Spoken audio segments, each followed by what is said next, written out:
आज से मथुरा प्रतिष्ठित लोकसभा सीट का नामांकन की प्रक्रिया जैसे ही पूरी होगी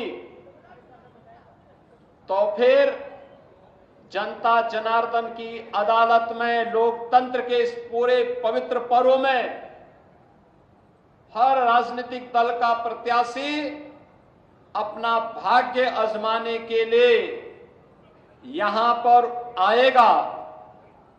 और सबसे विचित्र बात तो यह है कि तीसरी बार जब हेमा मालिनी जी यहां पे प्रत्याशी बनी है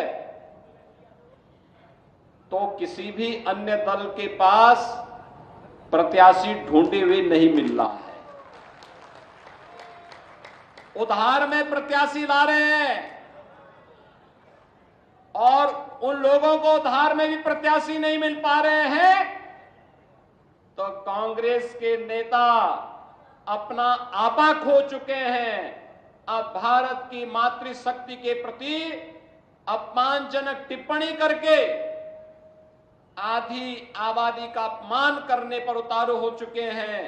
लेकिन इन कांग्रेसियों को और इंडी गठबंधन के लोगों को इस बात की जानकारी होनी चाहिए, ये राधे रानी की भूमि है, यमुना मैया की कृपा इस भूमि पर है। अगर आधी आबादी का अपमान करोगे तो आधी आबादी ही नहीं बल्कि पूरा भारतवर्ष उन्हें ऐसा सबक सिखाएगा कि आगे से वे राजनीति करने लायक नहीं बच पाएंगे।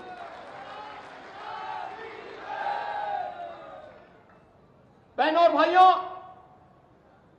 लोकतंत्र में अभिव्यक्ति की स्वतंत्रता है, लेकिन इसका मतलब यह नहीं कि व्यक्तिगत टिप्पणी करके हम अनावश्यक रूप से मातृशक्ति का अपमान करें। यह हमारा समाज कभी स्वीकार नहीं कर सकता, कभी स्वीकार नहीं कर सकता। विचारों से सहमति हो सकती है, हमें व्यक्तिगत रूप से कोई व्यक्ति पसंद हो ना हो, लेकिन हम कला को, संस्कृति को, राष्ट्रीयता को या किसी जाति को टारगेट नहीं कर सकते। और अगर कोई करने का प्रयास कर रहा है तो अपने लिए खड्डा स्वयं खोद रहा है। ये तो हमारी मथुरा वृंदावन की भूमि तो कला की भूमि है। भगवान कृष्ण के बारे में कहा जाता है, हमारे कृष्ण कन्हैया के बारे में कहा जाता है कि इन्होंने 16 कलाओं के साथ ही अपना अवतार लिया था। जब 16 कलाओं के साथ, संपूर्ण कलाओं के साथ अवतार लिया था तो कला का सम्मान करने का इससे अच्छी भूमि दूसरी कौन हो सकती है। और इसीलिए भारत की सिने जगत की सबसे सुविख्यात अदाकार के रूप में जिन्होंने अपनी कला और अपनी प्रतिभा के माध्यम से भारत की परंपरा को, भारत की संस्कृति को, भारत की सिने जगत को, भारत की परंपरा और संस्कृति की कला को वैश्विक मंच पर स्थापित करने में अपना पूरा जीवन लगा दिया हो, और जिसके मंचन को देखने के लिए आज भी लाखों लाख लोग जुड़ते हैं, चाहे वे गंगा की प्रस्तुति हो, चाहे वह मीराबाई की प्रस्तुति हो, चाहे वह मां दुर्गा की प्रस्तुति हो, उस कला का सम्मान कौन भारतीय नहीं करेगा, कौन भारतीय नहीं करेगा। और यह भी अगर कांग्रेसियों को बुरा लगता है तब तो उनको भगवान भी अब बचा पाएगा कि नहीं बचा पाएगा, ये मुझे स्वयं उन पे संदेह होता है। बहनों और भाइयों, ये लोकसभा का चुनाव चल रहा है। पहले चरण के नामांकन की प्रक्रिया पूरी होने के बाद आज दूसरे चरण के नामांकन की प्रक्रिया भी पूरी होने जा रही है। अब पहले और दूसरे चरण में चुनाव प्रचार कार्य युद्ध स्तर पर आगे बढ़ेगा।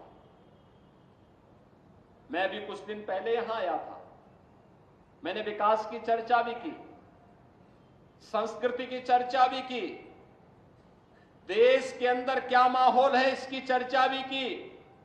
मैं कल आगरा में था, सायंकाल वाराणसी गया और आज फिर मथुरा में फिर आपके बीच में यहां पर आया हूं। तो उत्तर में चाहे वह सहारनपुर बिजनौर हो या वाराणसी बलिया, चारों ओर जाकर के हम ही लोग बता सकते हैं ना कि वास्तव में माहौल कैसा है और जनता जनार्दन क्या चाहती है। चारों ओर एक ही आवाज आ रही है, हर मन में एक ही बात है कि हमें मोदी जी ने 10 वर्ष तक देश के लिए जिस प्रतिबद्धता के साथ कार्य किया है, मोदी जी के प्रति कृतज्ञता ज्ञापित करते हुए हम अपना एक एक वोट मोदी जी को देंगे, कमल निशान पर देंगे और भारतीय जनता पार्टी के प्रत्याशियों को विजयी बना के भेजेंगे। सभी जगह से एक आवाज है और बहनों और भाइयों, यह आवाज वैसे ही नहीं है। पहली बार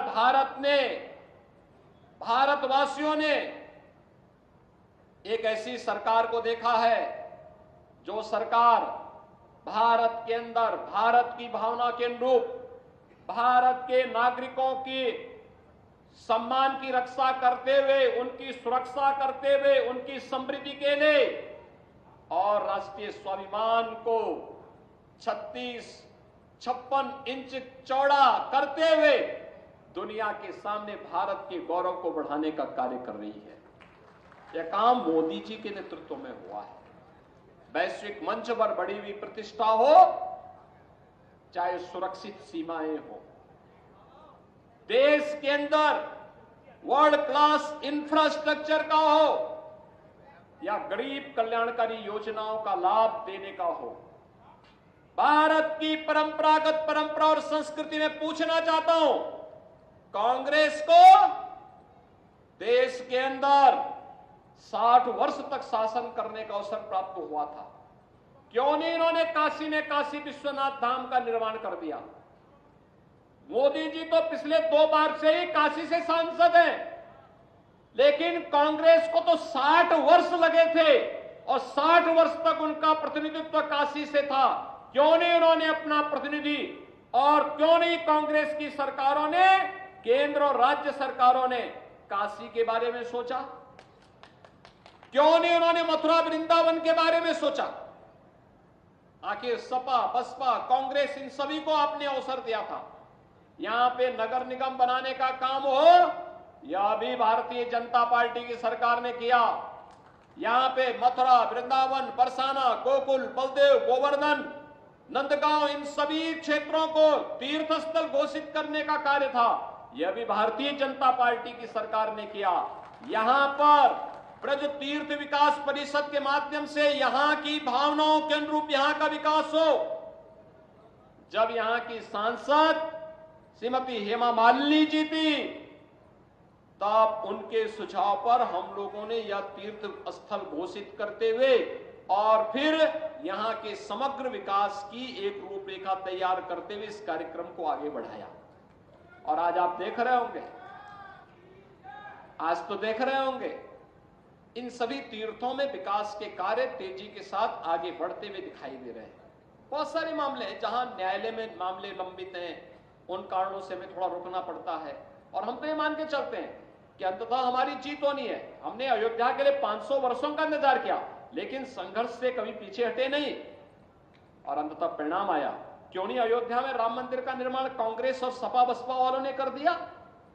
ये तो राम भक्तों पर गोली चलाते थे। इनके द्वारा क्या कुछ अयोध्या में नहीं किया गया? कोई राम का नाम ले ले, जय श्री राम का नारा लगा दे तो उस पर लाठी और गोली चलती थी। और आज आप अयोध्या जाएंगे, आपको त्रेता युग याद आ जाएगा, प्रभु राम के समय का स्मरण हो आएगा।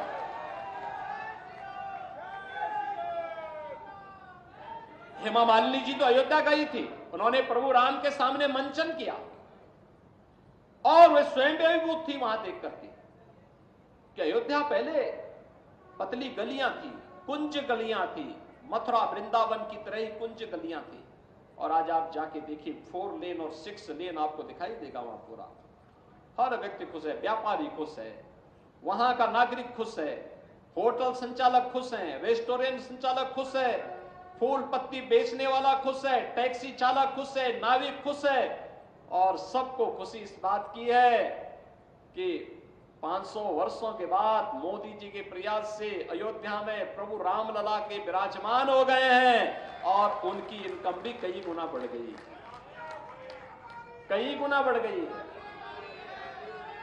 हमने तो पहले भी कहा था ना, हम तो पहले ही कह चुके थे, हमने काशी और अयोध्या में जो कार्य कराना था उसको लाइन अप कर दिया है। सरकार का काम है लाइन अप करना और उस पर फंड उपलब्ध कराना। जनता जनार्दन के सहयोग से बाकी कार्यदायी संस्थाएं इन कार्यक्रमों को आगे बढ़ाती है। अब हम लोगों को पूरा फोकस करना है ब्रजभूमि पर। अब ब्रजभूमि पे हम पूरा पैसा देने जा रहे हैं। 84 कोसी की बात हो रही थी, परिक्रमा की बात हो रही थी, गोवर्धन परिक्रमा हो, बरसाना की हो, यहां की जितने भी होंगे इन सबको भी हम यहां की भावनाओं के अनुरूप ही आगे बढ़ाने का कार्य कर रहे हैं। या यमुना मैया की शुद्धि के कार्यक्रम को आगे बढ़ाने, या यहां के कुंडों के बारे में, या यहां पे गौ माता की सेवा और उसके संरक्षण के लिए, ये सभी कार्यक्रम युद्ध स्तर पर आगे बढ़ने वाले हैं और बढ़ने वाले हैं। इसके लिए आवश्यक है कि यहां से चुनाव जीत करके भी तीसरी बार पिछले 2 रिकॉर्ड को तोड़ते हुए हेमा मालिनी जी फिर संसद में जाए।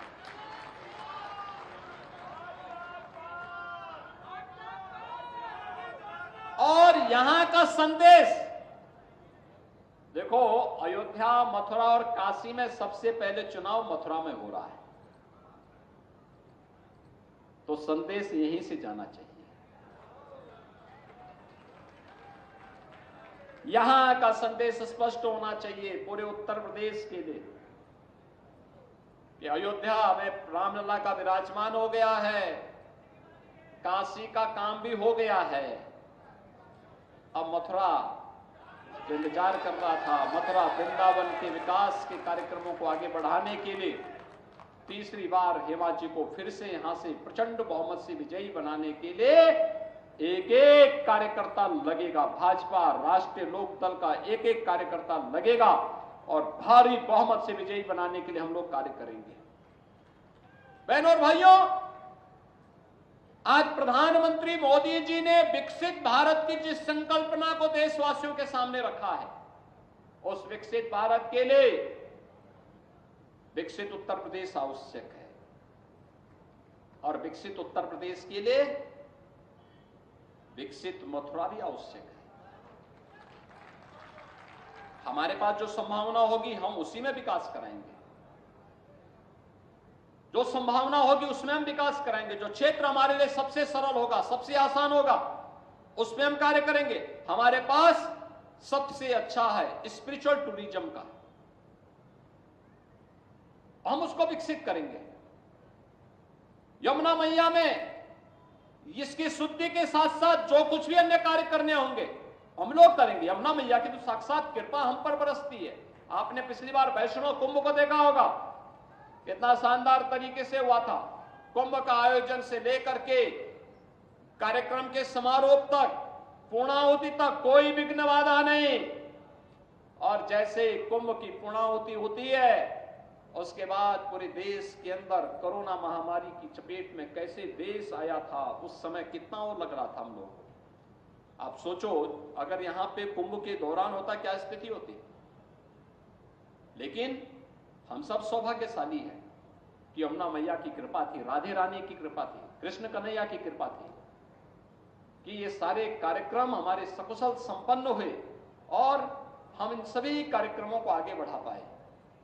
और इसीलिए यहां के विकास के लिए कहा जाता है कि जितना कुछ कर लें वह कम होगा। और यहां की पहचान को इसलिए हमने कभी रंगोत्सव के रूप में, कभी कृष्णोत्सव के रूप में इन कार्यक्रमों को आगे बढ़ाने का काम किया। आज यहां अच्छे ऑडिटोरियम बन रहे हैं, अच्छा बस स्टैंड बना है, एयर ओपन थिएटर बन रहे हैं।